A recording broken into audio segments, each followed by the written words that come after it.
भाभी माँ की खोज में जो वानरों की टुकड़ी दक्षिण दिशा की ओर गई थी वो लौट आई है।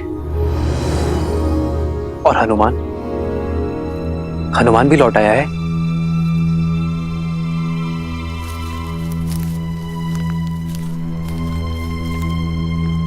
प्रणाम प्रभु।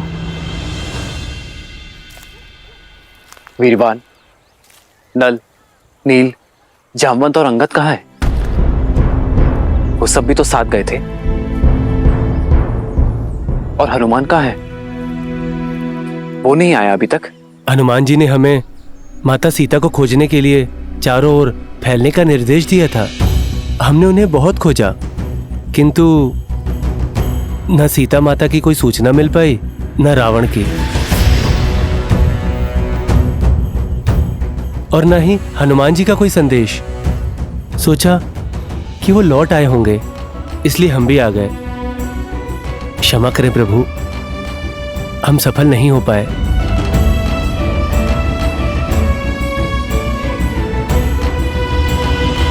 असफल होना बुरा नहीं है, प्रयास ना करना बुरा है। आप सबने प्रयास किया, मुझे आप लोगों पर गर्व है।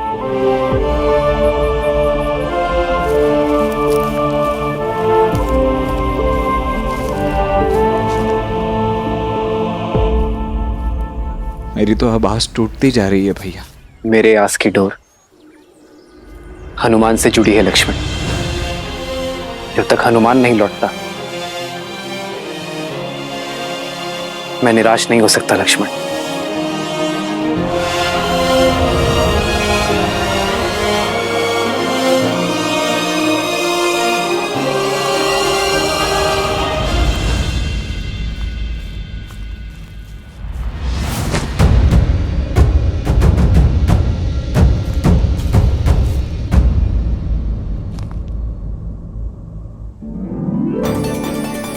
हनुमान जी, जल!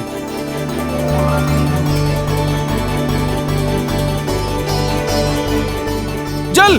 जल! जल!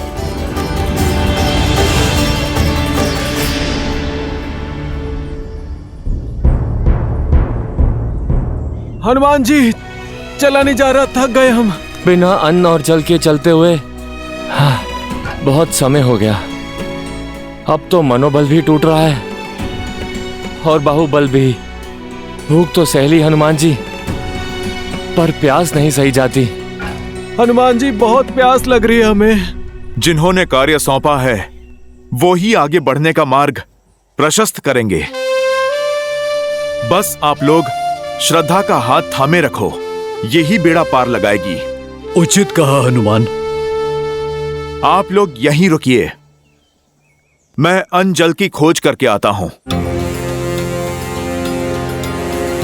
जय श्री राम। जय महावीर हनुमान, जय जय पवन पुत्र हनुमान।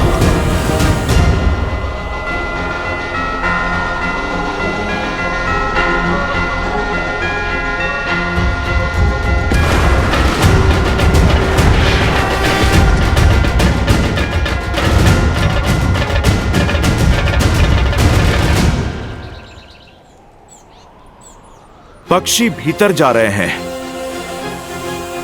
अर्थात गुफा में जल अवश्य होगा। जय श्री राम।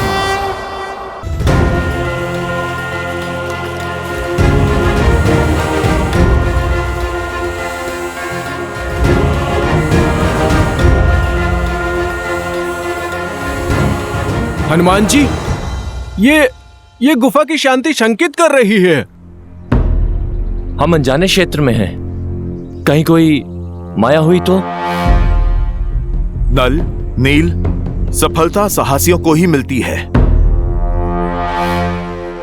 आगे बढ़ो।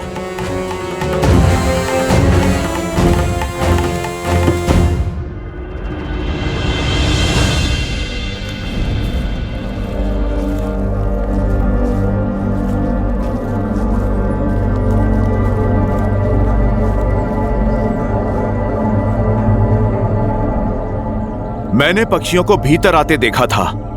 पक्षी वहीं बसेरा करते हैं जहां अन्न और जल हो।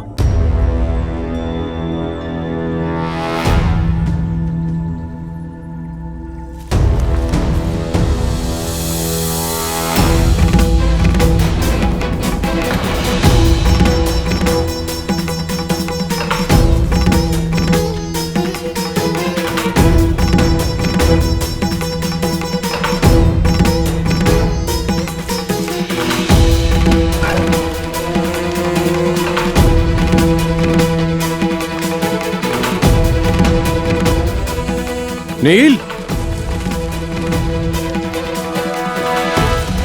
इतने बहुमूल्य रत्न। भाग्य से हमें रत्नों का भंडार मिल गया है। हमारे परिश्रम का फल मिल गया है। हम जीवित तो हैं ना? ये स्थल स्वर्ग से कम नहीं है। हाँ, स्वर्ग ऐसा ही सुंदर होगा। ये कैसा स्थान है? सब कुछ स्वर्ण और रत्नों से बना है। वो रहा जल।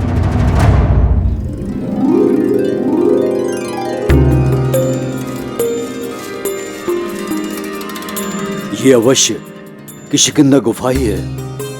पौराणिक कथाओं में इसके बारे में सुना था, किंतु ज्ञात नहीं था कि इसका अस्तित्व सत्य है। चल। हाँ?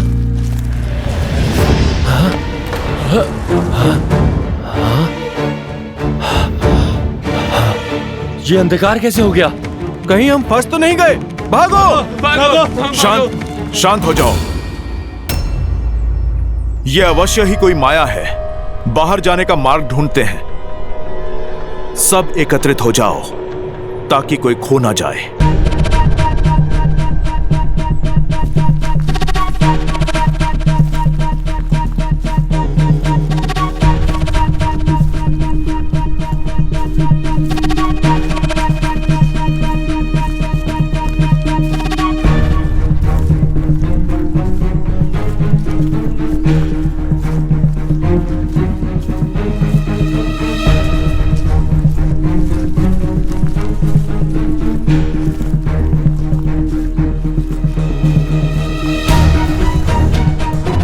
हनुमान जी, हम तो उसी स्थान पर पुनः आ गए।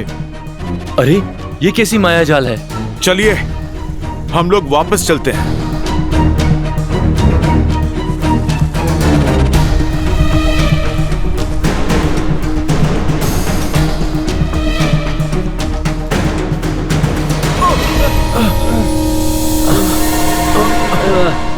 हनुमान जी, कैसी रोशनी है ये?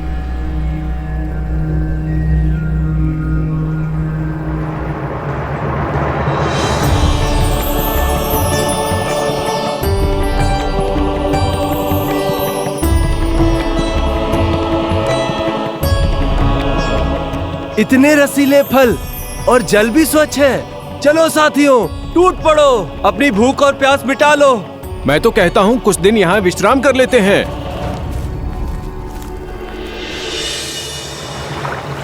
सावधान, इस गुफा का नियम है, यदि किसी ने यहाँ से कुछ खाया या जल पिया तो वो यहाँ से बाहर नहीं जा पाएगा। जल मत ग्रहण करो। आप लोग घबराओ नहीं। जिसके साथ प्रभु श्री राम हो उसको कैसा भय। हमें शीघ्र ही यहां से बाहर निकलना होगा। परंतु कैसे? जो भी मार्ग लेते हैं लौटकर यहीं आ जाते हैं। सही मार्ग कौन सा है? यहाँ से बाहर जाना असंभव है। प्रभु श्री राम कहते हैं, सत्य में हर असंभव कार्य को संभव करने की शक्ति होती है। देवी, हम नहीं जानते कि आप कौन हैं, ये कैसी माया है, परंतु हम आपको अपना सत्य बताते हैं। हमें आशा है कि फिर आप भी हमें अपना सत्य अवश्य बताएंगी।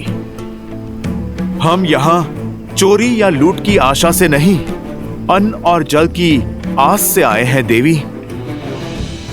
हम तो प्रभु श्री राम के भक्त हैं जो उनकी पत्नी माता सीता को खोजने निकले हैं, जिन्हें रावण ने बलपूर्वक बंदी बना लिया है। देवी, हम माता सीता को खोजने से पहले रुक नहीं सकते और बिना उन्हें पाए हम लौट के जा नहीं सकते देवी।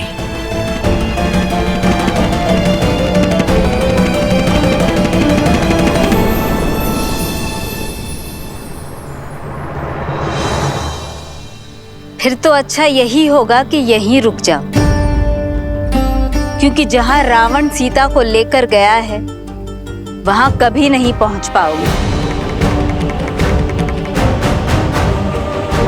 जब घर लौट नहीं सकते तो भूखे क्यों मर रहे? यहां अनंत काल तक भोजन लो, मीठे फल खाओ और स्वर्ण रत्नों के बीच रहो।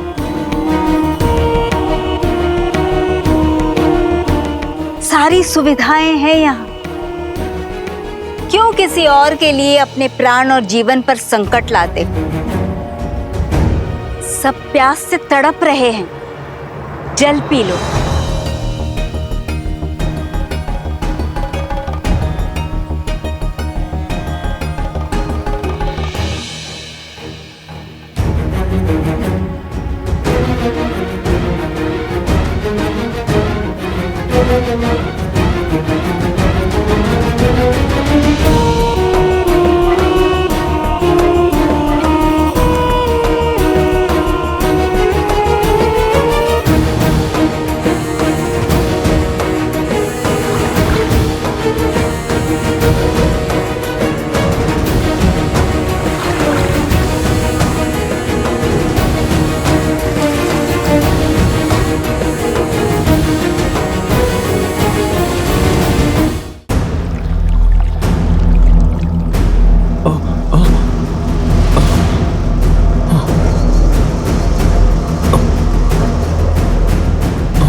देवी, आप देख रही हैं, हम अपना जीवन दे देंगे पर अपना लक्ष्य नहीं छोड़ेंगे।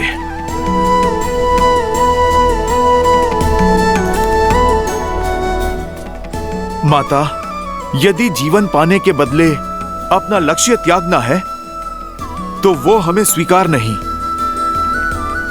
हम प्रभु श्री राम के काज में भले भूखे प्यासे मर जाए, पर हम वहां नहीं रुकेंगे जहां लक्ष्य में बाधा हो।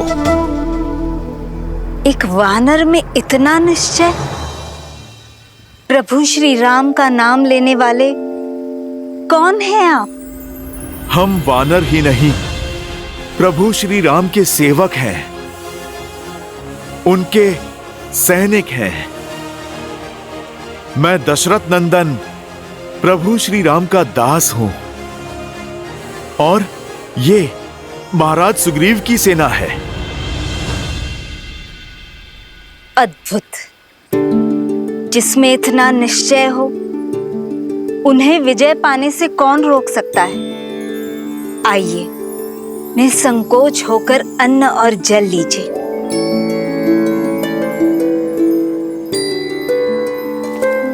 माता, आप अपना परिचय दें। मैं तपस्विनी स्वयं प्रभा हूं और ये मायावी गुफा असुर वस्तुकार माया द्वारा बनाई गई थी, जिनके प्राण इंद्र के वज्र ने हर लिए। और फिर ये गुफा माया की पत्नी और मेरी सखी हेमा की हो गई, और हेमा के उपरांत मैं इस गुफा की रक्षा करती। प्रणाम माता स्वयं प्रभा। आइए, जल ग्रहण करें।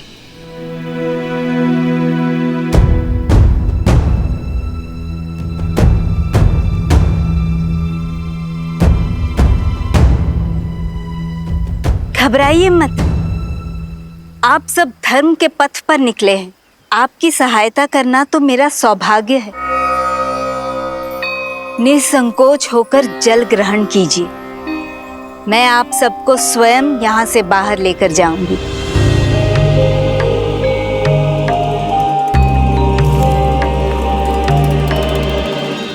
देवी, फल भी?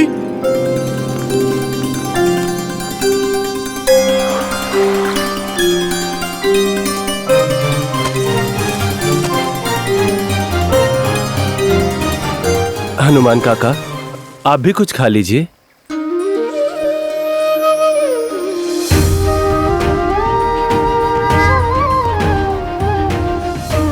अंगद, माता सीता को खोजे बिना जल की एक बूंद भी मेरे गले से नहीं उतरेगी।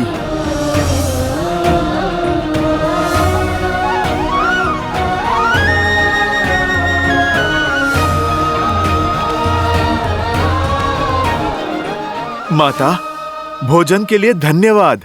आप हमें बताइए, बदले में हम आपकी क्या सेवा कर सकते हैं? कुछ करना ही चाहते हो तो देवी सीता को बचा लो और रावण को दंडित करो। एक स्त्री का सम्मान धूमिल हो रहा है हनुमान, और इससे बड़ा पाप दूसरा कोई नहीं है। माता, राक्षस कुल की होते हुए भी धर्म परायण हैं आप। आप तो मेरी माता समान पूजनीय हैं। परंतु माता, रावण को दंडित करने का अधिकार तो प्रभु श्री राम को है। हमें तो बस अपना कर्तव्य करना है माता। आप बस हमें कृपा करके इस गुफा से बाहर जाने का मार्ग बताइए माता। इस शुभ उद्देश्य में मुझे भी सहायक होने दीजिए।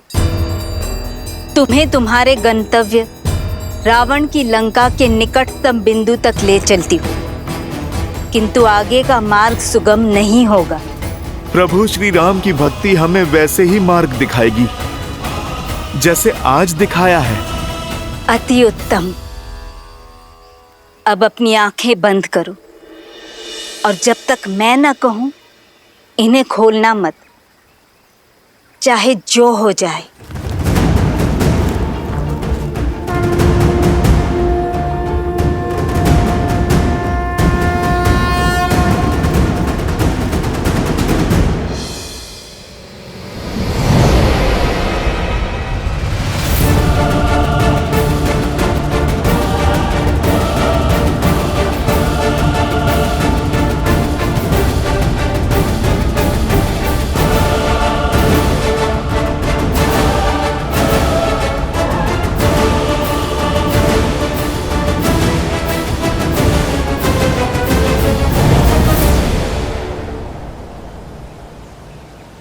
आंखें खोलो।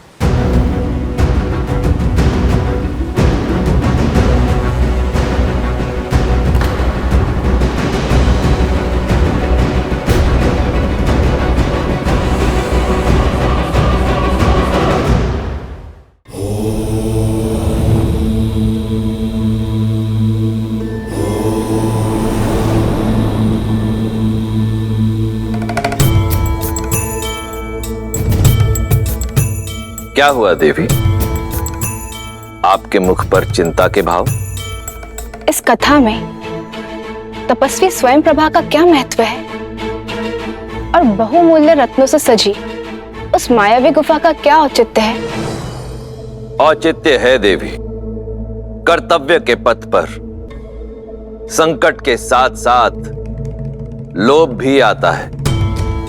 प्राणी को जिसकी सबसे अधिक चाह, सबसे अधिक आवश्यकता होती है, वो उसके समक्ष प्रकट होता है और तब वो अपने मार्ग से भटक जाता है, अनुचित निर्णय लेने लगता है, क्योंकि मन में आया लोभ विवेक के उजाले को अंधकार में परिवर्तित करने की क्षमता रखता है।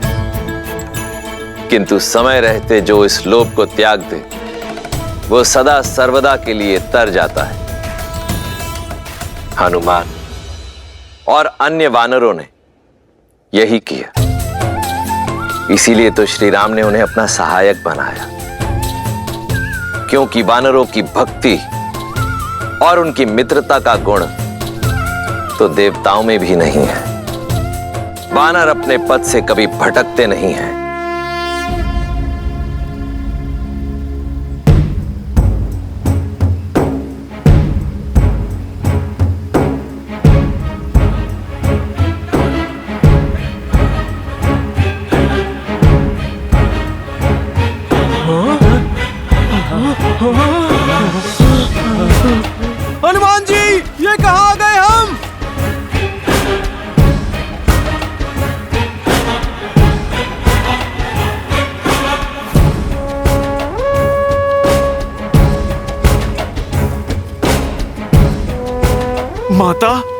यहाँ दूर दूर तक तो केवल जल ही जल है। माता सीता कहाँ है? रावण का राज्य कहाँ है माता? रावण का राज्य, उसका नगर लंका इस महासमुद्र के पार है हनुमान।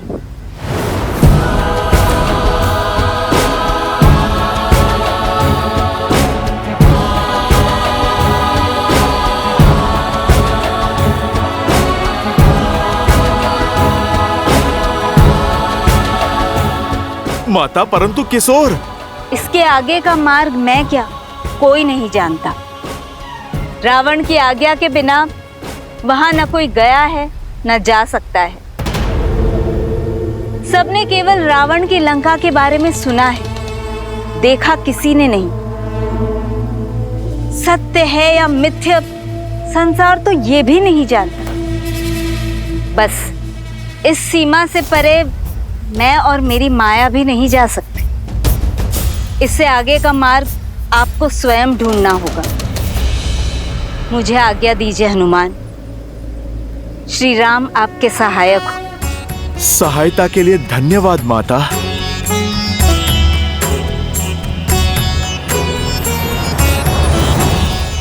हनुमान जी, लंका के निकट तो पहुंच गए हम, किंतु लंका तक कैसे पहुंचेंगे?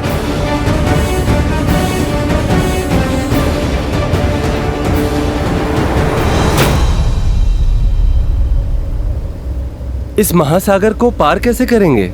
श्री राम को दिया हुआ वचन कैसे निभाएंगे? विश्वास रखो, प्रभु श्री राम की भक्ति हमें यहां तक ले आई है। अब आगे का मार्गदर्शन भी वही करेगी।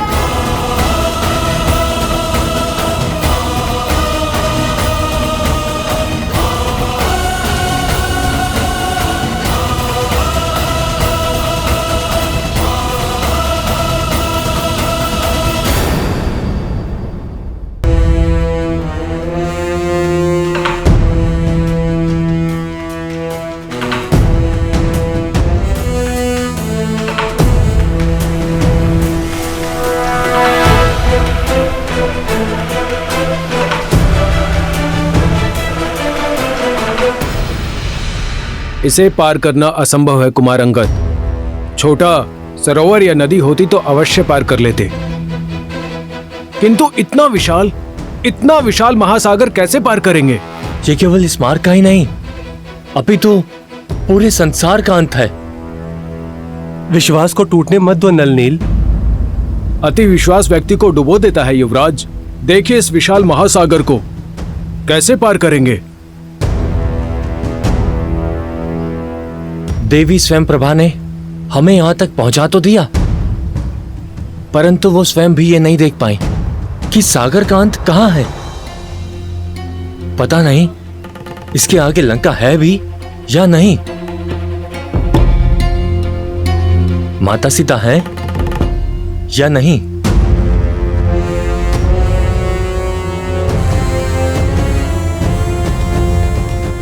हम केवल वानर ही नहीं, प्रभु श्री राम के सैनिक भी हैं।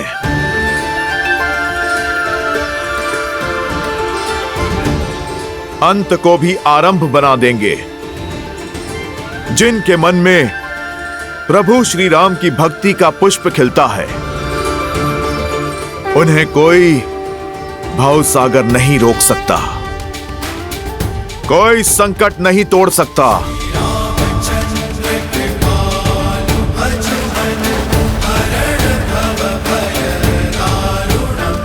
हमें प्रभु श्री राम द्वारा दिया हुआ कार्य पूर्ण करना है।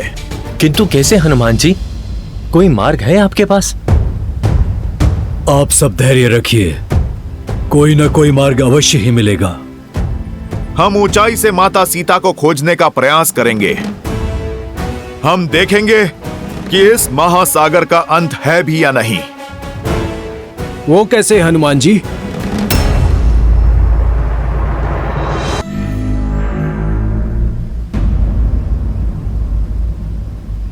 जय श्री राम। सरोज रज निज मनु मुकुरु सुधारी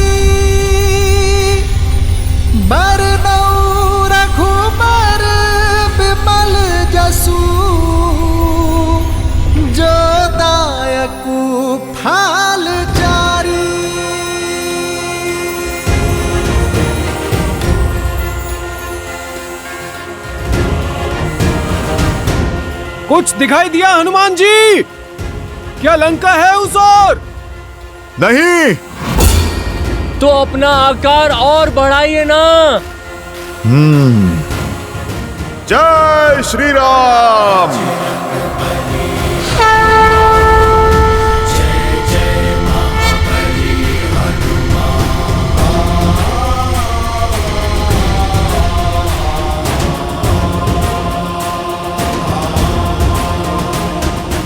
अब कुछ दिखा? कुछ नहीं दिखा। तो और बढ़ाइए अपना आकार। जय श्री राम। नल नील, बस इससे अधिक और नहीं बढ़ा सकता मैं। तो क्यों ना हम आपके हाथों पे चढ़ जाएं? आप हाथ ऊपर करेंगे तो कदाचित लंका दिख जाएगी। जय हनुमान ज्ञान गुण सागर, जय कपीस तिहु लोक उजागर, राम दूत अतुलित बल धामा, अंजनी पुत्र पवन सुत नामा, राम दुआरे तुम रखवारे, होत न आज्ञा बिनु पैसारे, आपन तेज सम्हारो आपै, दीन लोक हाकते कापै।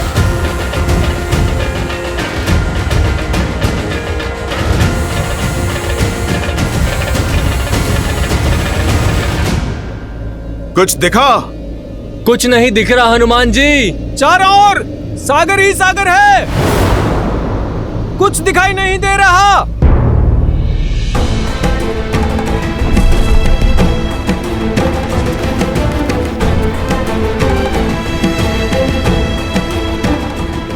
जय श्री राम।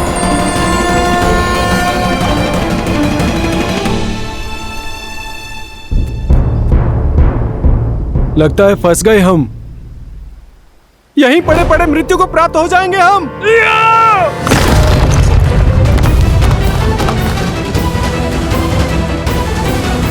मैंने वचन दिया था प्रभु श्री राम को कि माता सीता को खोजे बिना उन्हें अपना मुख नहीं दिखाऊंगा।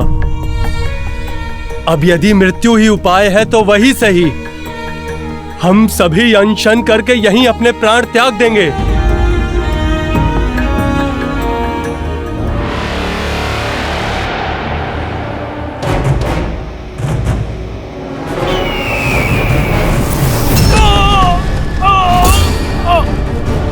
नल, हनुमान जी रक्षा करिए।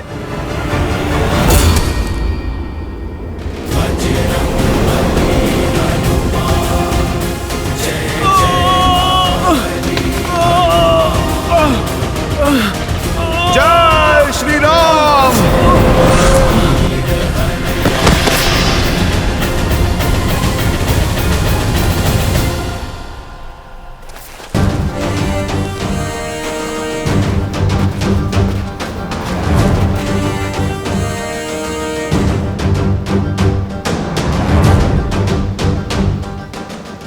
दया आती है मुझे तुम पर, तुम्हारे इस निर्णय क्षमता पर। अरे तुम पे तो प्रहार करना भी हमारी वीरता पे कलंक है। दुष्ट गिद्ध हूं मैं और असहाय, मरे हुए जीवों को खाता हूं। तुम तो स्वयं प्राण त्यागने को सज्ज हो, तो क्यों ना मेरे भोजन बनो।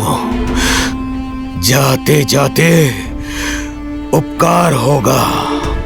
कितनी लज्जा की बात है, गरुड़ की महान वंशावली को तुम कलंकित कर रहे हो। एक पक्षीराज जटायु थे जो हमारे प्रभु श्री राम की अर्धांगिनी माता सीता की रक्षा हेतु अंतिम सांस तक लड़े। धर्म की रक्षा करते करते उन्होंने प्रभु श्री राम की गोद में अपने प्राण त्याग दिए। और एक तुम हो अधर्मी, नरभक्षी।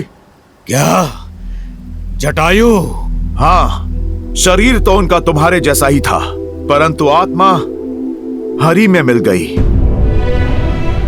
उन्होंने अपने प्राण दे दिए धर्म के लिए। और एक तुम हो कि जटायु मर गया? ऐसा नहीं हो सकता। कह दो ये झूठ है। कह दो जटायु अभी जीवित है। आप हमें क्षमा करें, पर यह सत्य है। माता सीता को बचाने के लिए जटायु ने मृत्यु के लिए सज हो जाओ।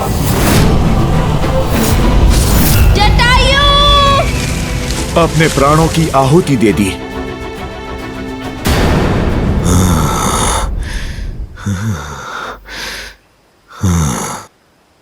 क्या हुआ?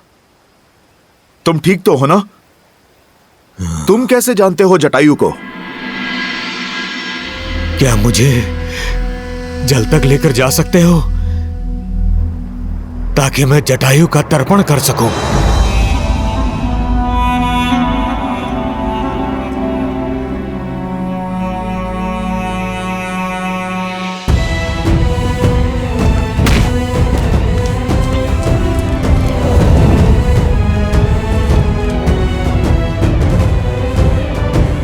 भैया उत्तर दिशा की ओर गया हुआ दल भी लौट आया है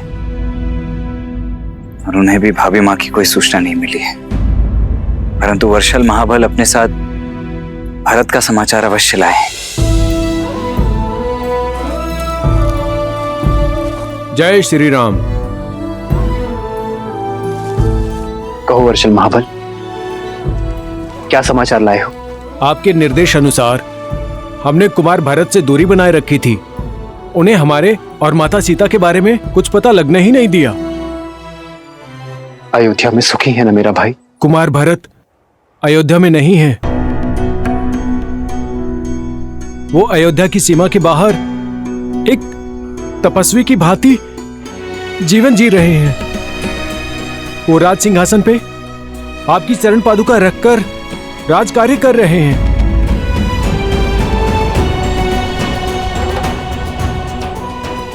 वो आप ही की तरह वनवासी जीवन जी रहे हैं। ऐसा ही है मेरा भरत।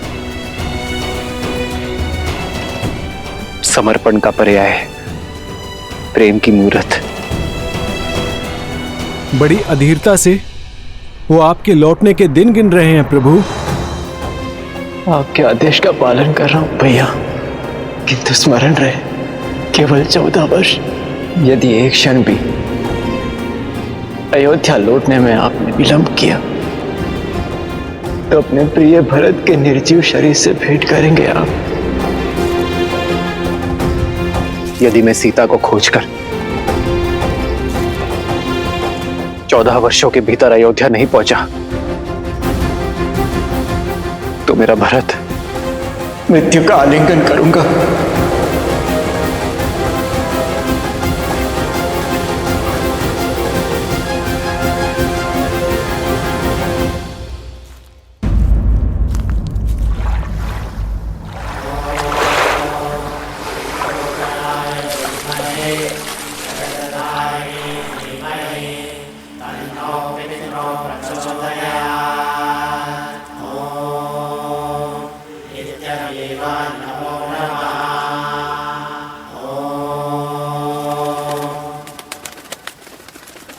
मुझे प्राणों से भी प्रिय था मेरा छोटा भाई, मेरा जटायु।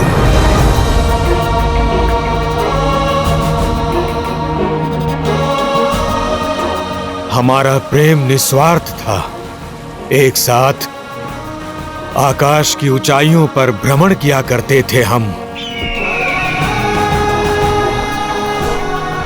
अनजानी ऊंचाइयों तक जाने और अगम्य स्थानों की खोज करने का बहुत चाव था हमें। सूरज तक पहुंचने की स्पर्धा में जटायु आगे निकल चुका था और सूरज के तेज से जटायु के पंख जलने लगे। अपने भाई को बचाने के लिए मैंने अपनी सारी ऊर्जा लगा दी। उसके पास गया, अपने पंखों से उसे छाया दी। इसी कारण मेरे पंख जल गए और मैं नीचे गिर गया। हम दोनों भाई बिछड़ गए। मेरे भाई जटायु ने मुझे खोजने का प्रयास किया होगा, किंतु भाग्य का खेल देखिए, मैं यहां इस महासागर में आ गिरा।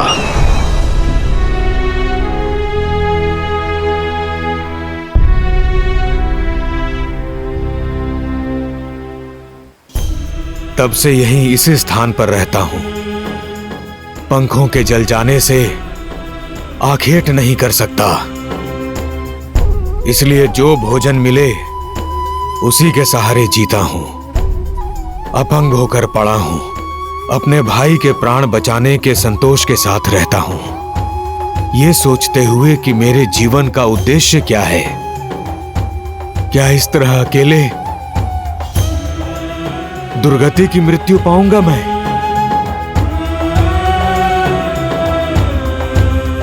फिर एक दिन ऋषि निष्करा यहां से निकले। उन्होंने मुझे अपने जले हुए पंखों पर विलाप नहीं, प्रतीक्षा करने को कहा है। बताया कि त्रेता युग में रावण एक महापुरुष की पत्नी का अपहरण करेगा। तब वो महापुरुष कुछ गुप्तचर भी भेजेंगे, जिनकी सहायता कर मैं उनका उद्देश्य पूर्ण करूंगा और अपने इस जीवन का उद्देश्य भी पूर्ण करूंगा। उन्होंने कहा था कि तब मैं पुनः संपूर्ण हो जाऊंगा, अपना कर्तव्य निभाऊंगा और अंततः मोक्ष को प्राप्त करूंगा। हनुमान, मुझे विश्वास है कि तभी श्री राम जी की ही बात की थी ऋषि निष्करा ने और उनके गुप्तचर यानी कि आप सब। बताओ किस प्रकार मैं श्री राम की सहायता कर सकता हूं? ऋषि निष्करा की कही बात मुझे कभी समझ में नहीं आई। आप ही बताइए ना, संपूर्ण कैसे हो सकता हूं? हे पक्षीराज, आपका कथन उचित है। हम माता सीता की खोज करने ही निकले हैं, जिन्हें रावण अपने पुष्पक विमान में ले गया था।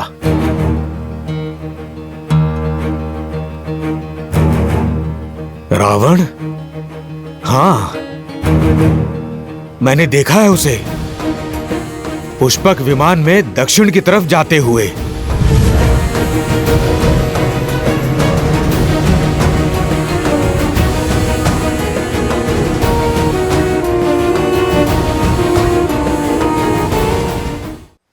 रावण उन्हें महासागर के पार ले गया था। यदि मुझ में सामर्थ्य होता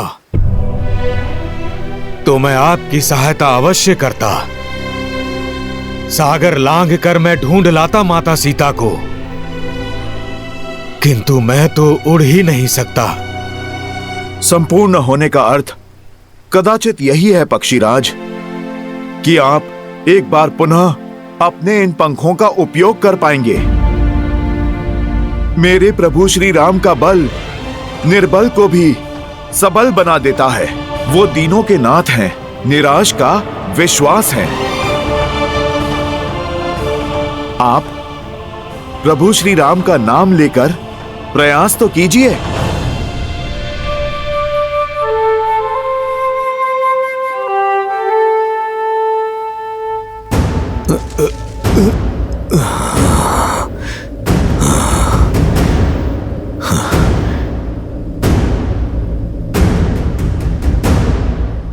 जय श्री राम, जय श्री राम, जय श्री राम, जय श्री राम।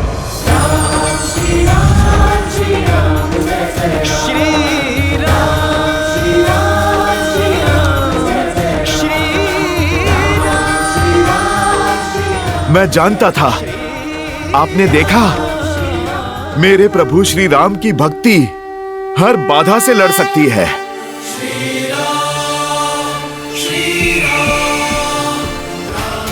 जय श्री राम, जय श्री राम। पक्षीराज, आपकी दृष्टि बहुत तीव्र है। अपनी तीव्र दृष्टि से महासागर के पार माता सीता को खोजिए। बलकर वस्त्रों में सत्य और सतीत्व के तेज से युक्त दिखेंगे आपको।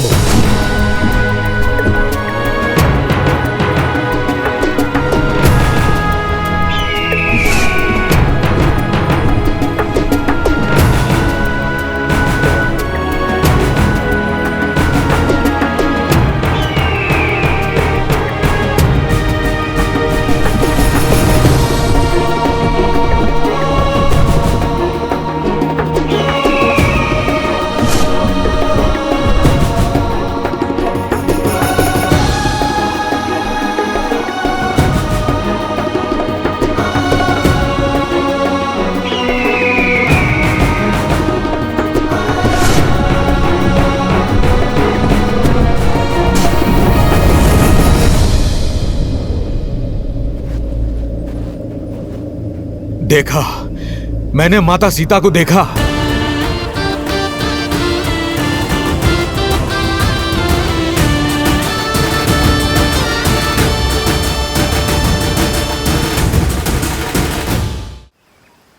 मैंने उन्हें एक वृक्ष के नीचे तपस्विनी के भेष में देखा। उनकी आंखों से आंसू बह रहे थे। मुख पर अलौकिक तेज था। अवश्य वे माता सीता हैं। किंतु क्या? किंतु वहां जाना असंभव है। वो जगह यहां से 100 योजन दूर है। इतना तो पक्षी भी नहीं उड़ सकते। क्षमा कीजिएगा, मैं अब और आपकी सहायता नहीं कर सकता। प्रतीत होता है मेरे जीवन का उद्देश्य पूर्ण हुआ। जय श्री राम। राम नाम सत्य है।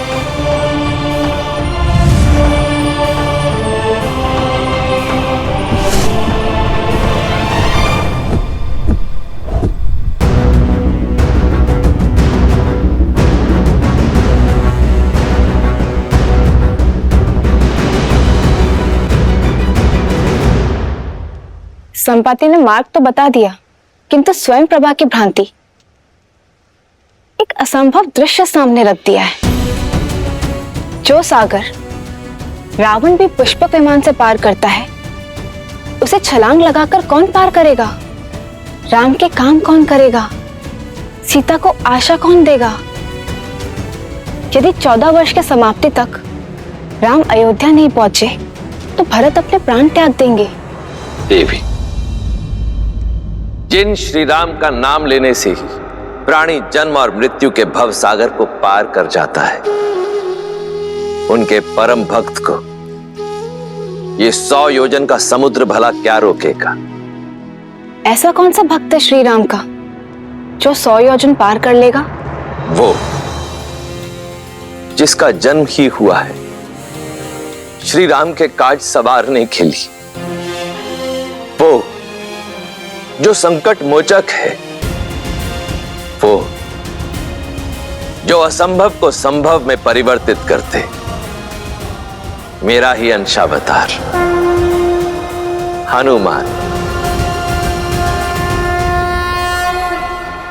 किंतु देखिए हनुमान को, संशय से भरे मौन खड़े हैं आपके अंशावतार।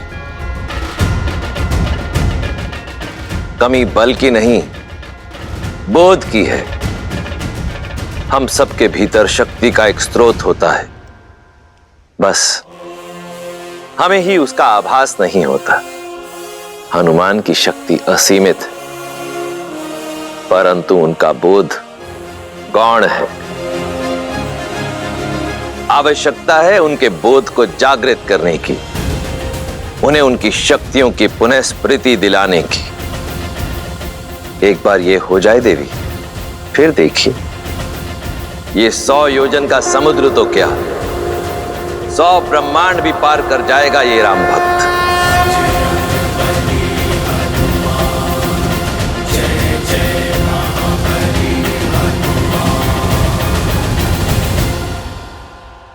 मुझे अब भी लगता है कि हमें लौट जाना चाहिए। और जो भी सूचना हमारे पास है वो श्री राम को जाके देते हैं। यहाँ पर रह के समय व्यर्थ करना अनुचित है। इस सागर को पार करना असंभव है। श्री राम का कार्य बीच मझधार में छोड़ने से अच्छा है कि हम अपनी मृत्यु को आलिंगन कर लें, क्योंकि नर के रूप में साक्षात नारायण है वो। आप उचित कह रहे हैं ताजश्री जामवंत। अब नारायण का कोई चमत्कार ही हमें मार्ग दिखा सकता है, क्योंकि हमारी आस, हमारे हनुमान जी की भी आस छूट चुकी है। हमारे पास कोई मार्ग नहीं है। ईश्वर भी उन्हीं की सहायता करते हैं जो स्वयं अपनी सहायता करते हैं। कई युगों से मैं इस धरा पर हूं, जानता हूं कि जिस कार्य में श्री राम का नाम हो, वो कार्य कभी अधूरा नहीं रह सकता। कोई ऐसी समस्या नहीं जिसका कोई हल ना हो। हमें बस श्रद्धा के दीप में आस की लौ जगाए रखनी होगी।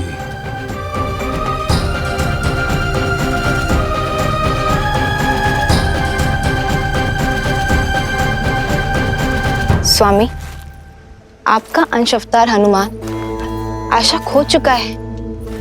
अब उसे स्वयं से कौन मिलवाएगा? कौन उनका साक्षात्कार उनके ही बल से करवाएगा? जामवन, क्योंकि हमारी रचाई इस लीला का सबसे अधिक बोध उन्हें ही है। जीवन और इतिहास के ज्ञान का अद्भुत समन्वय है जामवन। वो जामवन जो स्वयं ब्रह्मदेव के मुख से वृक्षों के राजा बनकर प्रकट हुए थे। तो श्री राम की कथा में जामवन की और भी भूमिकाएं? हाँ देवी, आने वाले इस धर्म युद्ध में जामवन श्री राम के सहायक, उनके मार्गदर्शक बनेंगे। पिछले कई युगों से भगवान विष्णु के राम अवतार की प्रतीक्षा में थे जामवन। स्वयं को इस पावन उद्देश्य के लिए तत्पर कर रहे थे जामवन। युगों से? हाँ देवी, जामवन कोई साधारण वृक्ष नहीं, नारायण के हर रूप, हर स्वरूप के साक्षी रहे। फिर वो चाहे वराह अवतार से लेकर नरसिम्हा अवतार हो, या फिर समुद्र मंथन से लेकर वामन अवतार तक, जामवन इन सभी घटनाओं के साक्षी रहे। जब भगवान विष्णु ने वामन अवतार में असुरराज महाबली का दमन किया था, तब 21 बार भगवान वामन की प्रदक्षिणा देने वाले जामवन ही थे। और अब राम अवतार में, राम रावण युद्ध में श्री राम के गुरु बनकर उनका मार्गदर्शन करने का दायित्व भी जामवन ही संभालेंगे। भला हमें से लंका तक कौन जा सकता है? इतना सामर्थ्य तो हम में से किसी में भी नहीं है। संपाति ने हमें यह कहा था कि लंका यहाँ से कम 100 योजन दूर है। माना कि हम वानर हैं, किंतु इतनी दूरी तय करना तो हमारे लिए भी असंभव है। संपाति और जटायु माता सीता को बचाने के लिए अपने प्राण तक न्यौछावर करने से पीछे नहीं हटे, और तुम कहते हो कि हम पीछे हट जाएं?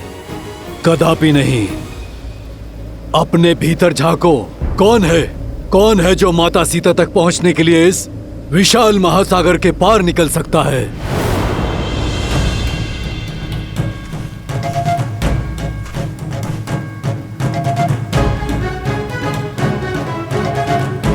जामवन जी, मैं 20 योजन तक छलांग मार सकता हूँ। मैं 40 योजन। युवा अवस्था में मैं इतनी दूरी पार कर सकता था, किंतु अब शरीर में उतना बल नहीं।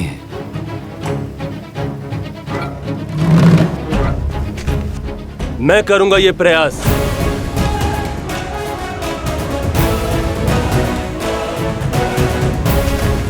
तुम्हारे सामर्थ्य पर संदेह नहीं है अंगद। मुझे ज्ञान है कि तुम वहां तक पहुंच तो जाओगे, परंतु वहां से लौटने की शक्ति शेष नहीं बचेगी। और फिर तुम युवराज हो, तुम्हारी रक्षा हमारे लिए आवश्यक है, और तुम्हारा यहां सेना के साथ रहना भी आवश्यक है।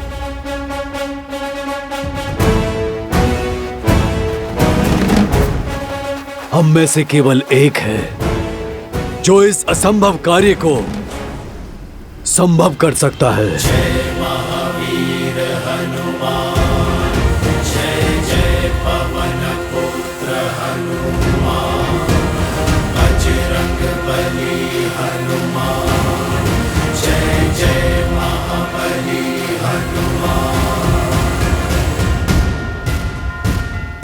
जामवन जी, कहीं आपका संकेत मेरी ओर तो नहीं? नहीं ऋक्षराज, मैं ये नहीं कर सकता। इतना सामर्थ्य नहीं है मुझ में। सामर्थ्य है पर बोध नहीं है, बल है। किंतु तुम भूल चुके हो, बुद्धि में तुम्हारा कोई सानी नहीं है। पर्वत को मसान की भांति मसल देने की शक्ति है तुम में। तुम भूल गए कि श्री राम ने क्या कहा था?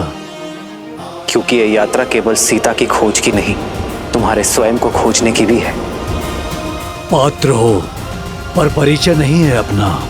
अपना परिचय जानते हो ना हनुमान? हाँ, मैं हनुमान हूँ, महाराज केसरी और माता अंजना का पुत्र हनुमान। किंतु हनुमान की पहचान और भी अधिक भव्य है। आ जाओ सब, हनुमान के जन्म की गाथा सुनाता हूँ। उन्हें उनकी वास्तविकता का बोध कराता हूँ।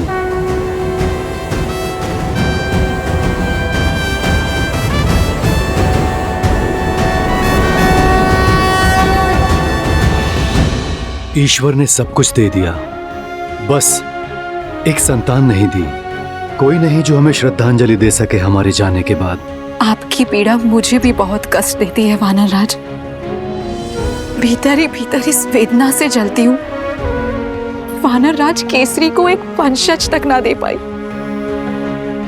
लेकिन ऐसा कोई नहीं है जो मेरा आंचल पकड़ के मुझसे हट करे, जिसे मैं लोरिया सुनाकर सुलाऊं। मुझे लगता है अब केवल महादेव ही हमारा कष्ट हर सकते हैं।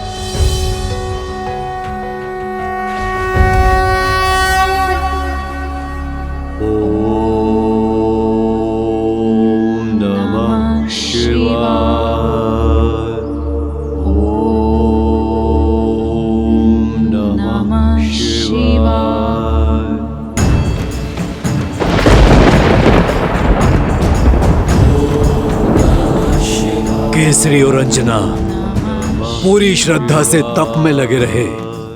पूरे 12 वर्षों तक उन्होंने कठिन प्रार्थना की, आस का आंचल नहीं छोड़ा और उनकी दृढ़ता ने महादेव को प्रसन्न कर दिया। वायुदेव, कृपया प्रकट हो। प्रणिपात महादेव,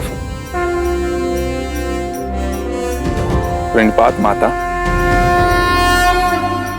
आदेश करें, इस दास का स्मरण कैसे किया आपने? क्या अपने वेग में कोई भूल तो नहीं हो गई मुझसे? भूल नहीं हुई, संसार का भला करने का अवसर मिला है आपको। एक बड़ा दायित्व सौंपने के लिए आपको यहाँ बुलाया गया है। महादेव की सेवा करके मैं धन्य हो जाऊंगा। अपनी भक्ति से प्राप्त शक्ति से रावण इस संसार में तनाव का वातावरण फैला रहा है। नारायण के अवतार श्री राम को एक भक्त की आवश्यकता होगी, जो मेरा ही अंशावतार होगा। देवी अंजना के गर्भ तक उसे पहुंचाने के लिए आपकी सहायता की आवश्यकता है वायुदेव। ये समझ लीजिए कि श्री हरि के इस दिव्य अवतार की गाथा में आपकी एक अत्यंत महत्वपूर्ण भूमिका होने वाली है। समय आने पर मेरे इस अंशावतार को संसार जिस नाम से पुकारेगा वो होगा हनुमान। वो हनुमान जो संसार में राम भक्ति की अलख जगाएगा।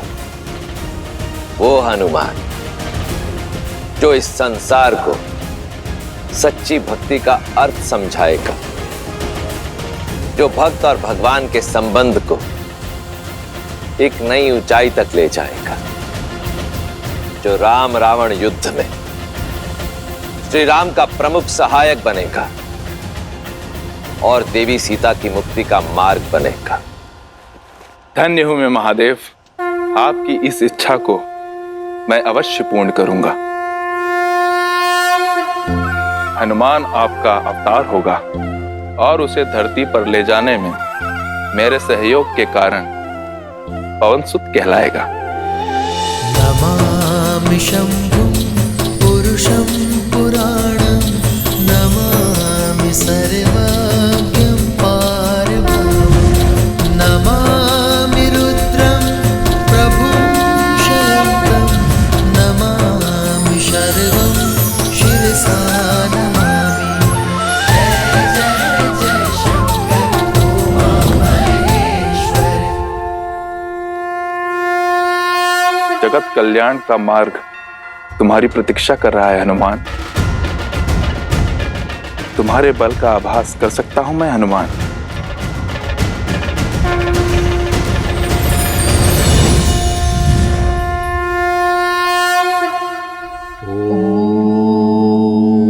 नमः शिवाय।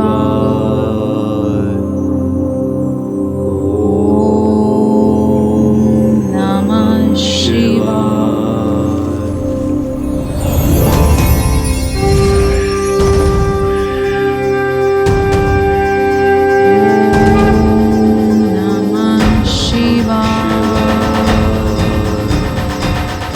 रख सकता तो सदा सर्वदा तुम्हें अपने साथ ही रख लेता, किंतु महादेव का आदेश अडिग है, पास नहीं रहेगा, किंतु तुम्हारा पिता सदा तुम्हारे साथ रहेगा। शंकर सुवन केसरी नंदन, तुम्हारा पिता कहलाने का गर्व मेरे जीवन का सबसे बड़ा धन होगा। पवन सुत,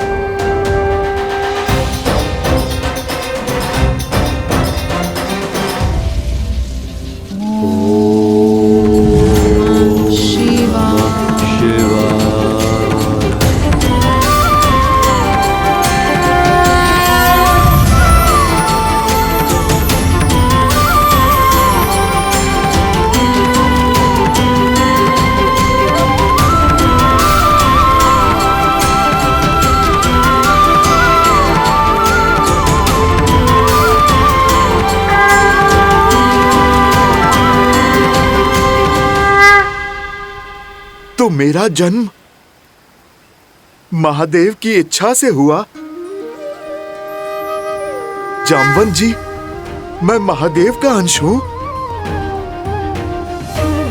अंजनेय होने के साथ साथ पवन सुत भी हूं मैं, और मेरा जन्म प्रभु श्री राम की सेवा के लिए हुआ।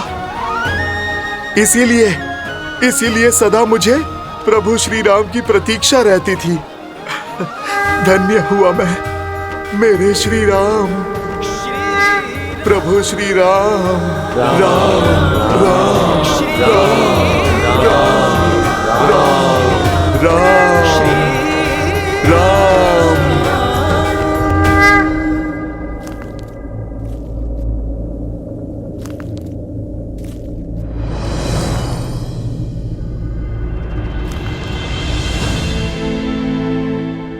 चिंता ना करें मित्र, हनुमान जो दायित्व लेते हैं उसे वो अवश्य पूर्ण करते।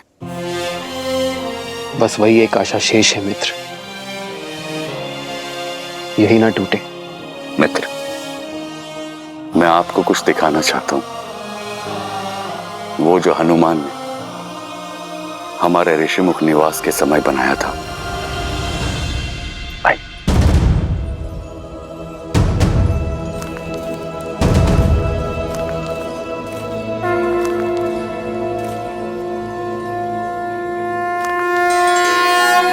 मेरी मूर्ति ये हनुमान ने बनाई है मेरे लिए? हाँ, बिना आपको देखे आपके लिए हनुमान की भक्ति और समर्पण, उसकी कोई सीमा नहीं।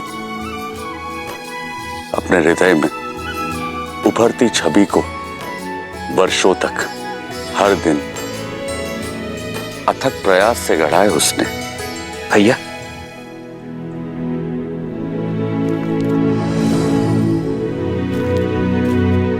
देखो लक्ष्मण, हनुमान ने मेरे लिए ये प्रतिमा बनाई है।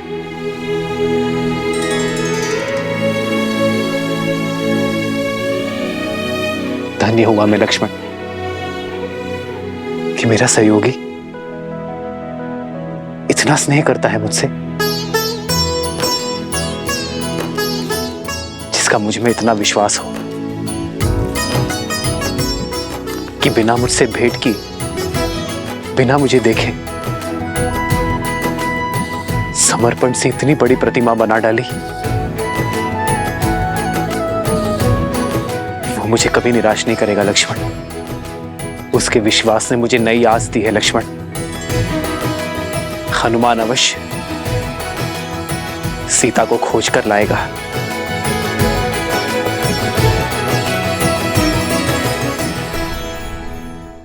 अपने जीवन का उद्देश्य तो जान गया, परंतु उसे पाने का मार्ग कैसे ढूंढूं? ऋक्षराज,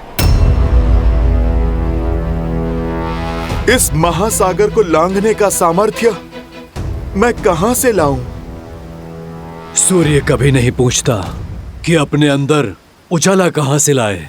इस तुच्छ सागर को महासागर कह रहे हो तुम कदाचित भूल रहे हो, अपने बाल्यकाल में तुमने बहुत ऊंची छलांग लगाई थी, इतनी ऊंची छलांग कि ऐसे सहस्त्र समुद्रों की दूरी उसमें समा जाए।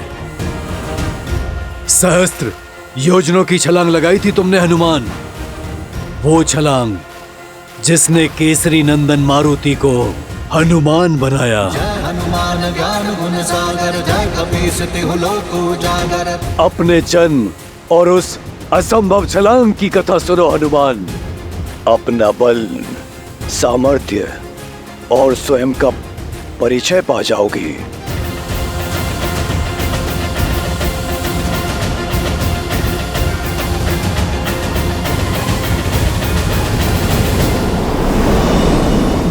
जन्मे मारुति प्यार,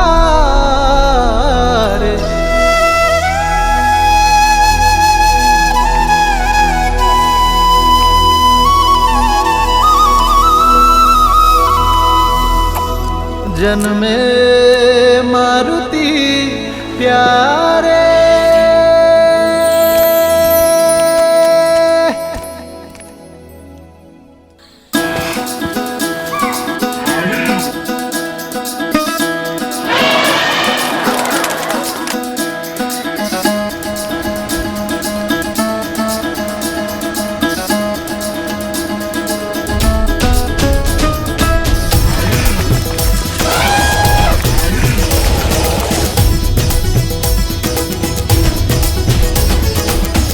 बाजत ढोल है मृदंग पखावज, झूमत मन मतवारे।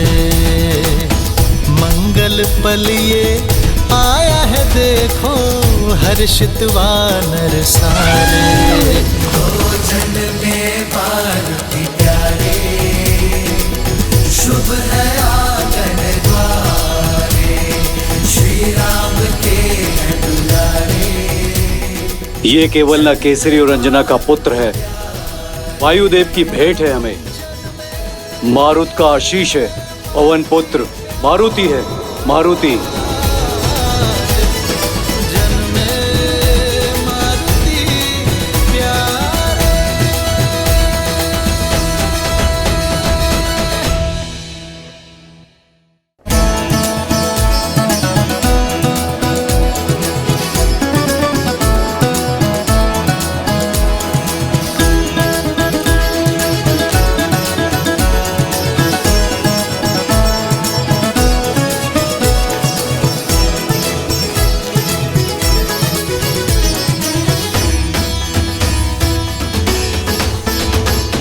सूरज सा मुकदम के चंचल नटखट नैना, तू भगवान का रूप है, तुझ सा भक्त कोई ना।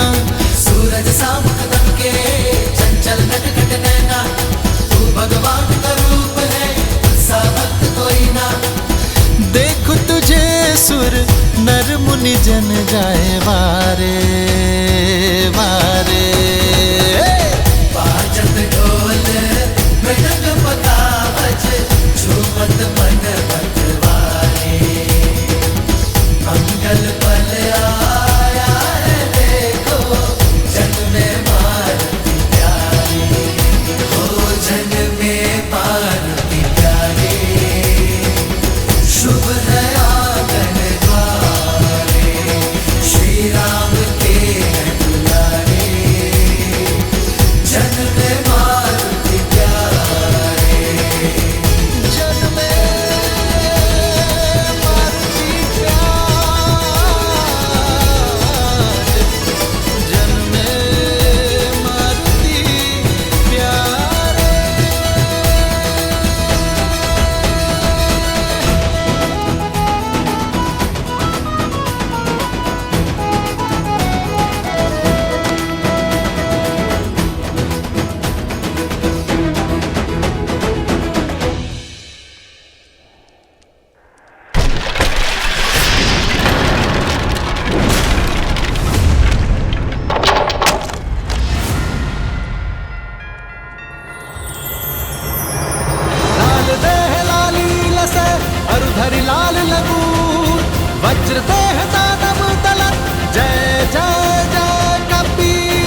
पवनसुत और महादेव के अंश हो।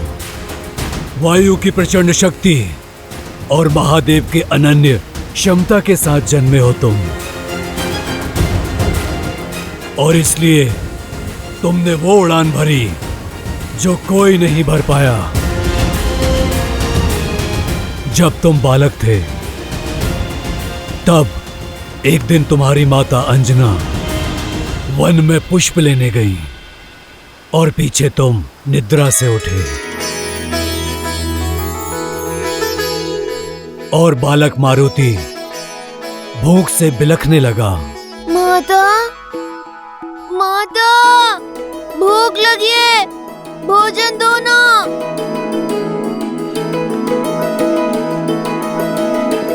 माता, माता,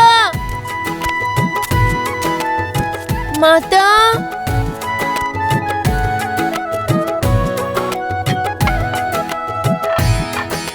भोजन तो नहीं है।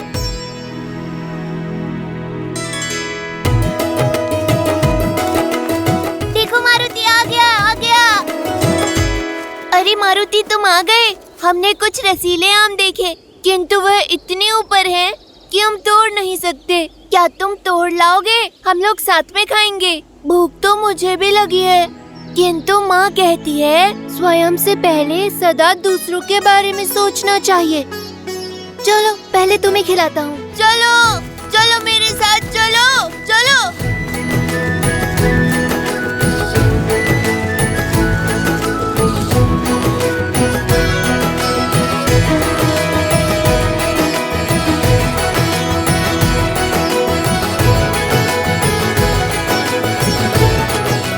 और ऊपर जाओ मारुति, और बड़े आम तोड़ो। मारुति, मारुति, मारुति, मारुति, मारुति, मारुति, मारुति, मारुति, मारुति, मारुति, मारुति, मारुति, मारुति, मारुति।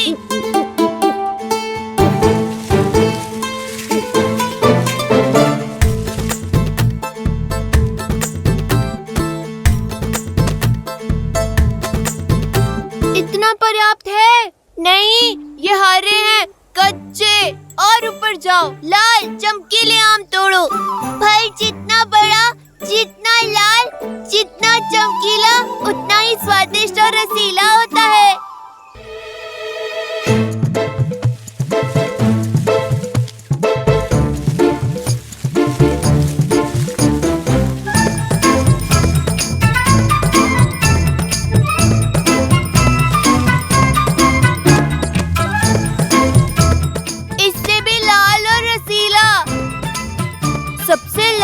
सबसे मधुर आम सबसे ऊपर लगते हैं।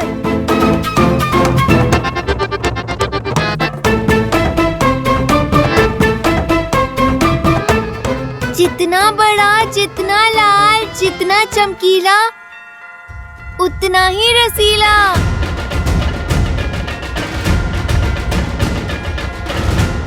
मुझे यही फल खाना है। बुद्धू, वो आम नहीं, सूर्यदेव है, सूर्यदेव। लाल देह लाली लसे मरुधरि लाल लगून, वज्र देह दानव तलन, जय जय जय कपीसू। देवी अंजना को बताना होगा, हनुमान संकट में है।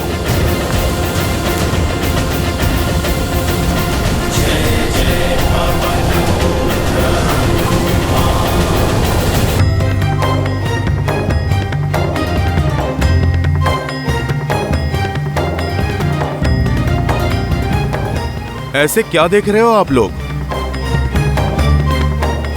सच में हनुमान जी, आप सूर्य को फल समझ के खाने दौड़े।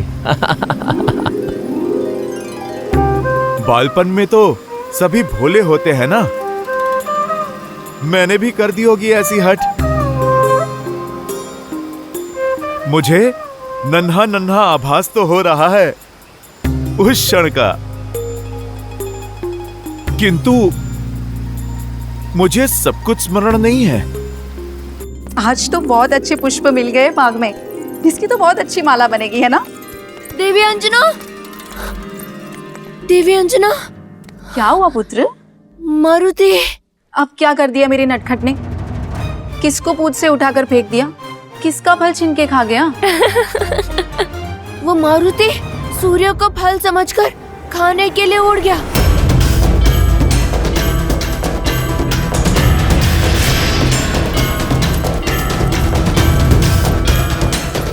मारुति, पुत्र लौट आओ! मारुति!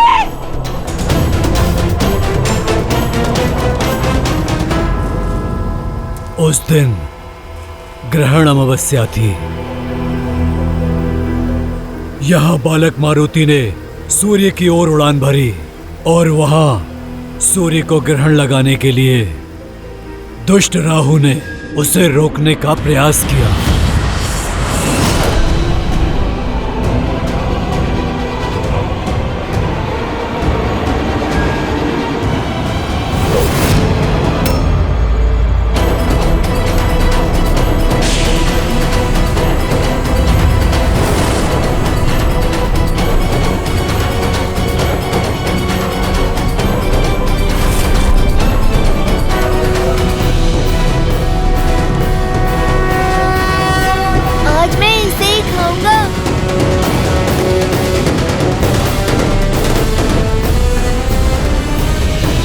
बालक, कहाँ जा रहे हो? उस फल को खाने। नहीं, सूर्य को खाने का अधिकार केवल मेरा है। माता तो कहती हैं प्रकृति में सबका समान अधिकार है। ये जो भी है मारुति के वेग को स्पर्श तक नहीं कर सकता। ये रसीला फल मैं ही खाऊंगा।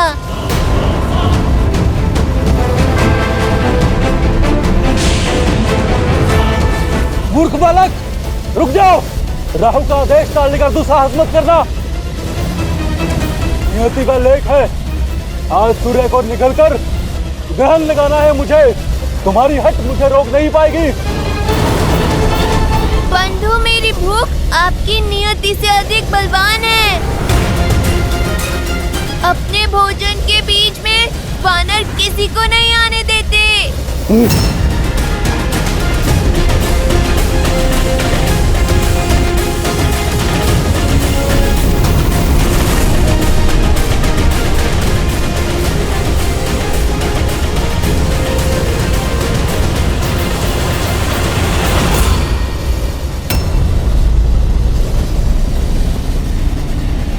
अच्छा, मेरी टांग खींचोगे?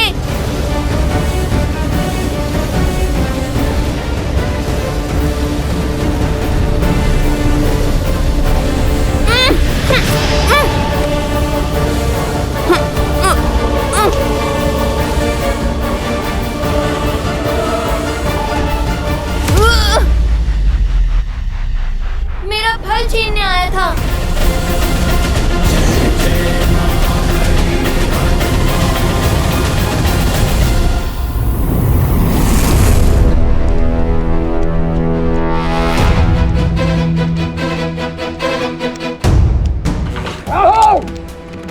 तुम्हारा इतना दुस्साहस जो मेरी अनुमति के बिना मेरी सभा में प्रवेश कर उसे भंग करने की उद्दंडता की तुमने।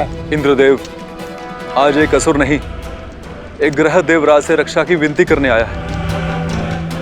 एक तुच्छ वानर बालक की हट ब्रह्मांड का संतुलन भ्रष्ट करने जा रही है। एक तुच्छ वानर बालक,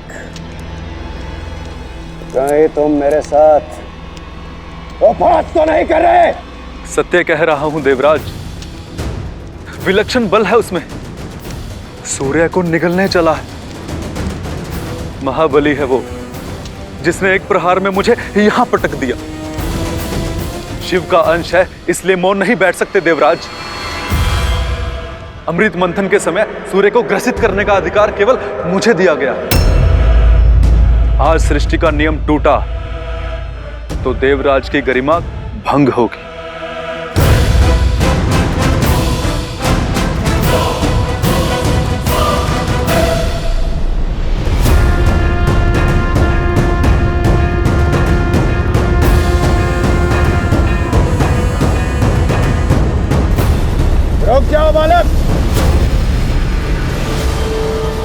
तुम्हारी ये चेष्टा सांसारिक संतुलन बिगाड़ रही है। कोई भूखा बालक फल खाएगा तो आपकी सृष्टि का संतुलन भला कैसे बिगड़ेगा?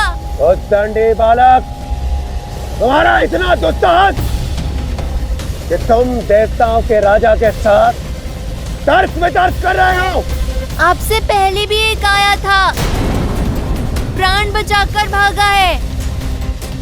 आप जाइए, मुझे अपना भोजन करने दीजिए।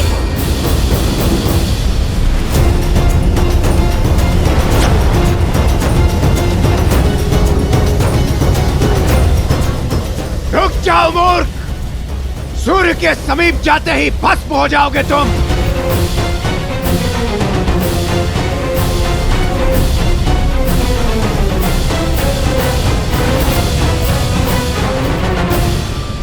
बहुत सी बाधाएं लांघकर मैं यहाँ तक पहुँचा हूँ। अब मैं पीछे नहीं हटूंगा, पर इतना बड़ा फल खाऊं कैसे?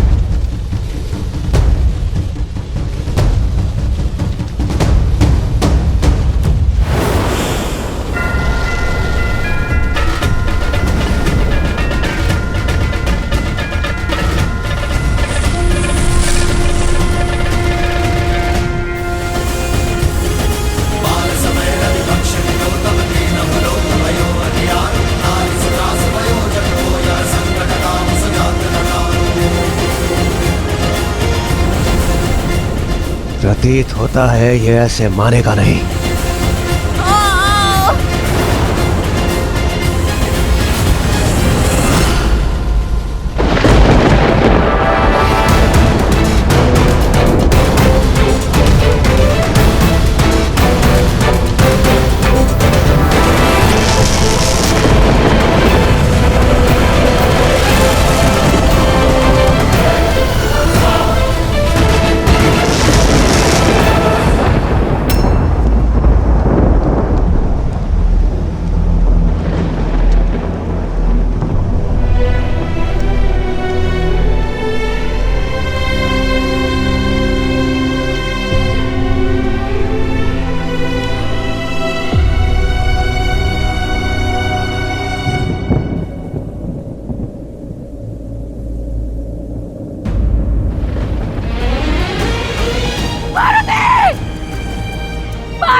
हमें मुक्त कीजिए, मेरा पुत्र, मेरा पुत्र, पुत्र, पार्वती, पार्वती, पुत्र, पार्वती।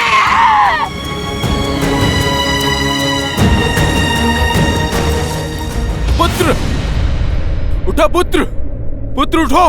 मारुति आंखें खोलो पुत्र, निद्रा से जागो पुत्र।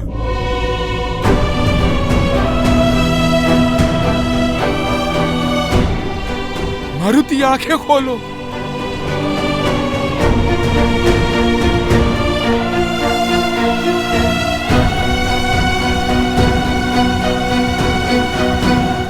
तो क्या मारुति की मृत्यु हो गई?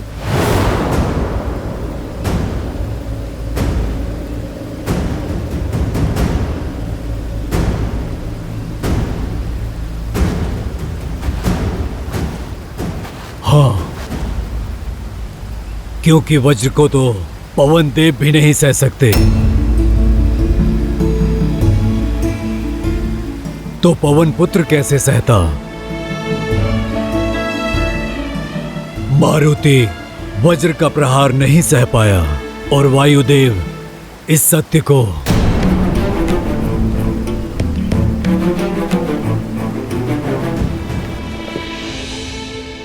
पुत्र आंखें खोलो पुत्र, पुत्र आंखें खोलो पुत्र। ये ठीक नहीं किया इंद्रदेव। एक बालक की अबोधता के लिए उसके प्राण ले लेना, उसका अंत कर देना, ना ये न्याय संगत है और ना ही नीति है। जिस संसार में एक अबोध बालक की बाल हट का दंड मृत्यु है, वो संसार पीड़ा पाने के ही योग्य है। अपने पुत्र के अन्याय का दंड मैं अवश्य दूंगा इस सृष्टि को। पीड़ा का बाण केवल तुम नहीं सहोगे पुत्र।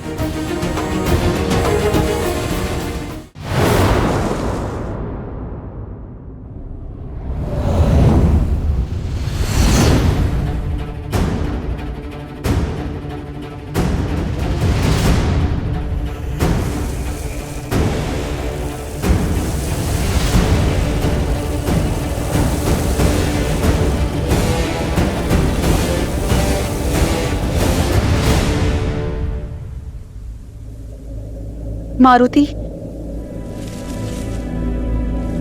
मारुति, मारुति, मेरा पुत्र कहाँ है? मेरा पुत्र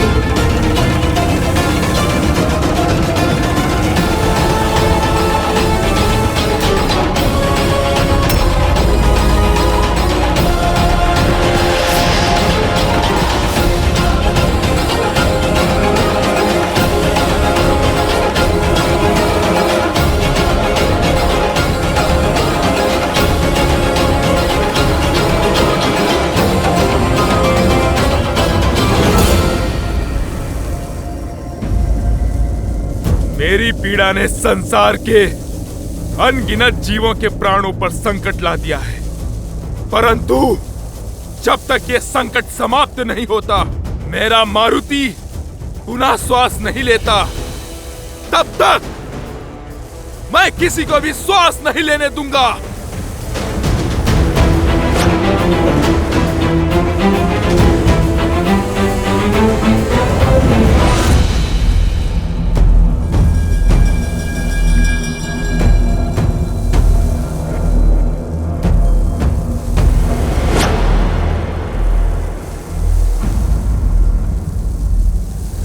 इंद्रदेव, अब आप यहां क्यों आए हैं?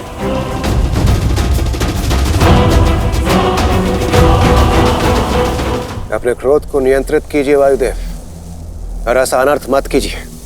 यदि आपने अपनी वायु का संचार न किया तो इस समस्त सृष्टि का सर्वनाश हो जाएगा, और आप इस प्रकार जीवों से उनका जीवन नहीं छीन सकते। क्यों?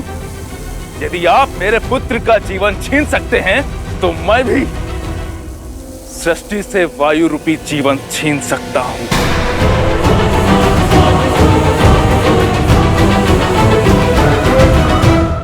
वायुदेव, समझने का प्रयास कीजिए। उस समय मेरे सम्मुख मारुति को रोकने के अतिरिक्त कोई और विकल्प शेष नहीं था। विकल्प तो मेरे पास भी नहीं है।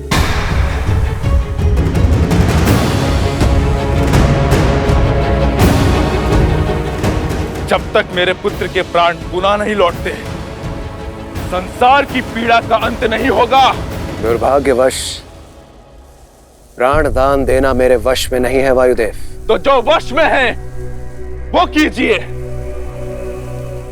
संसार के सर्वनाश का साक्षी बनिए देवराज। वायुदेव, यदि आप न माने तो शीघ्र ही पृथ्वी से जल समाप्त हो जाएगा। भूलोक यमलोक बन जाएगा। हमारा कर्म, हमारा उद्देश्य, हमारा अस्तित्व सब समाप्त हो जाएगा। अपने क्रोधाग्नि में इस संसार को जलाकर ध्वस्त मत कीजिए वायुदेव। एक बार उन निर्दोष जीवों की पीड़ा को, उनकी पुकार को सुनने का प्रयास कीजिए। क्या उन जीवों ने सुनी थी मेरे पुत्र की करुण पुकार?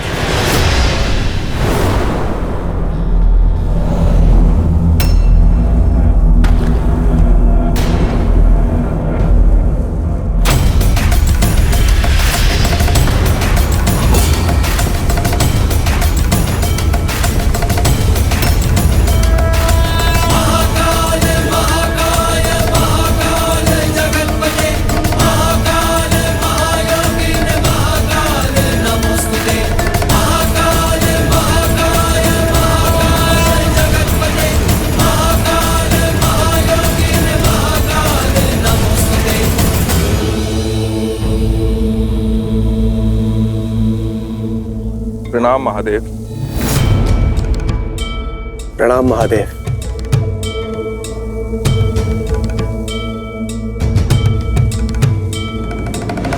महादेव, अब आप ही वायुदेव को समझाइए।